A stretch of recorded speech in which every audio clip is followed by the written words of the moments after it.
Pag-usapan natin ang shining stories at trending online dito lamang sa Sunshine Stories. Una na riyan ang tila passenger princess na pusa, kinagigiliwan online. Isang video ng pusa ang ini-upload online kung saan kalong-kalong ito ng kanyang fur parents sa jeep habang binibihisan ng kanyang OOTD.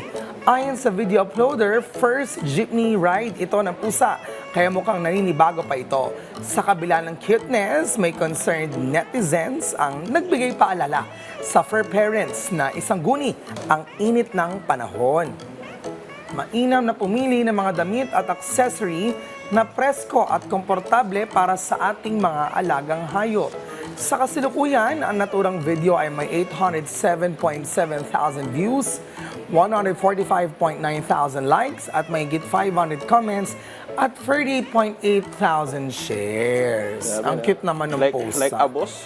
Oo, talagang binibihisan, di ba? Okay. Oh, Daniel, ikaw naman. Sunod naman, isang babae ang sumagip sa isang pating na nabuhol sa fishing line. Habang nagpa-paddle boarding sa Florida, napansin ni Charity Clark sa tubig ang isang pating na nakabaliktad at hindi gumagalaw. Kaagad na tumalon si Charity at dahan-dahang inangat ang pating. Gamit ang kanyang mga kamay, tinanggal niya ang nakabuhol na tali sa katawan nito upang mailigtas ang hayop. Ayon kay Charity, to quote, "I saw this animal in distress and just knew I had to help." End of quote. Napasigaw pa raw siya nang gumalaw. Hagulat nga naman kasi ang pating, pero mas napanatag ang kanyang loob dahil alam niyang magtagumpay niya itong nasagip. Katuwa naman. Pero nakakatakot din. Oh, pero alam mo, I'm seeing so much videos online na may ilang mga ganyang klaseng mga how do you call this? Isda ba? I don't know. Tapos kapag sila ay malapit doon sa mga pwede magtanggal ng para mga nakadikit sa kanila. Tapos parang nag-thank you pa after yung mga isdang to. So Siguro, nakakatuwa. baka misconception din. Oo. Pero syempre, doble ingat pa rin Yes. dapat kapag lalapit sa mga ganitong klaseng mga sea. Oo, nasa wild pa rin kasi sila. Oo, ayan. O, sunod naman, isang babae nag-hire ng private detective upang hanapin ang kanyang dalawang matagal nang nawawalang kapatid. Si Magda Burge, adopted mula sa pagkabata. Sa loob ng 20 taon, hinahanap niya ang kanyang birth parents at mga kapatid. Ngunit dahil tanging pangalan lamang ng kanyang ina at ang lugar ng kanyang kapanganakan ang kanyang alam, nabigo siyang makita sila. Kaya naman, kamakailan, kumuha siya ng isang pribadong investigador upang tulungan siyang hanapin ang kanyang tunay na pamilya.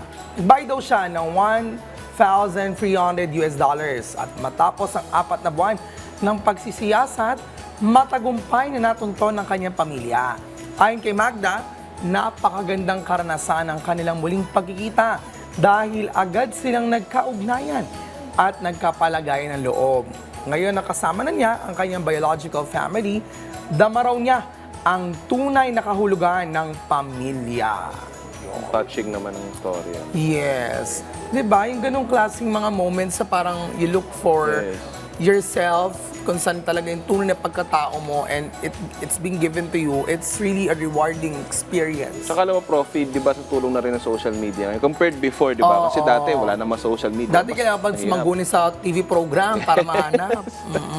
Ngayon, social media. Social media na lang. And that's it for our heartwarming shining stories for today. Magkita-kita tayo sa susunod na linggo for more stories dito sa Sunshine Stories. At mga ka-RSP, wag po muna kayong aalis dahil marami po tayong pag-uusapan sa pagbabalik ng Rise and Shine Pilipinas.